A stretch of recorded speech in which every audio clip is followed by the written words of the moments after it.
fait cet exercice-là. Et donc, je referme la parenthèse, mais malgré ça, le Rwanda a continué à réveiller ce M23. Je dirais même pas réveillé, c'est caché derrière le M23. Et c'est ça la raison pour laquelle je ne discute pas avec le M23. Les négociations ou discussions, moi je préfère dire discussions, je les veux. Je les veux qu'avec le Rwanda, parce que c'est lui mon agresseur. Et je l'ai dit d'ailleurs dans la salle à Addis Abeba, à Paul Kagame lui-même, en disant « c'est vous que je veux avoir de face à moi dans une discussion pour savoir et vous poser la question de savoir qu'est-ce que vous voulez à mon pays et à mon peuple. Pourquoi vous continuez indéfiniment de tuer mes compatriotes et de piller les ressources de mon pays. C'est tout ce que je veux comme thème du dialogue, parce qu'il n'y a rien d'autre. Je ne lui dois rien, il ne me doit rien.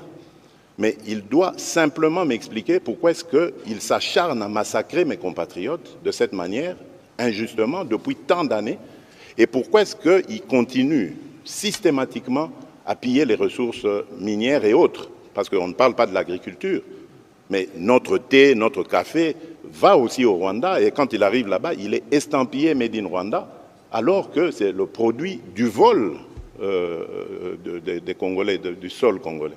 Donc voilà, c'est ça qui justifie le fait que je ne veux pas de négociation avec cette coquille vide qu'on appelle le M23. Et d'ailleurs, j'en veux pour preuve le cas de l'Angola, poser la question au président angolais, qui m'avait aussi demandé cette autorisation d'entrer en contact avec le M23 parce qu'il savait que moi je ne voulais pas discuter avec eux. Je lui ai dit, président, faites-le, mais vous me donnerez raison, vous verrez très vite que ces gens sont des pantins du Rwanda. Ils ne continueront pas ces discussions parce qu'ils savent que vous allez découvrir que derrière ça, ce sont des Rwandais qu'il y a. Pas beaucoup.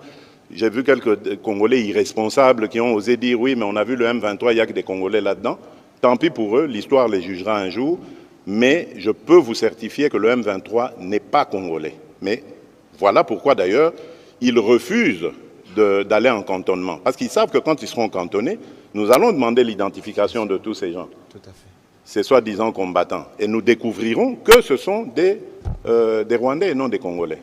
On prend quelques aventuriers, on les place devant et on fait croire que c'est une revendication congolaise. Alors que nous sommes un pays démocratique, nous venons de sortir d'élections démocratiques comme il n'y en a jamais eu dans ce pays. Pas de coup de feu, pas de coupure d'Internet, pas d'exclusion de candidats qui qu'il soit. On est allé à des élections transparentes avec la participation ou l'observation de toutes sortes d'organisations internationales. Il n'y a pas mieux. Il n'y a pas mieux. Alors, s'ils avaient des revendications à faire, c'est par le truchement des élections et non pas en prenant des armes.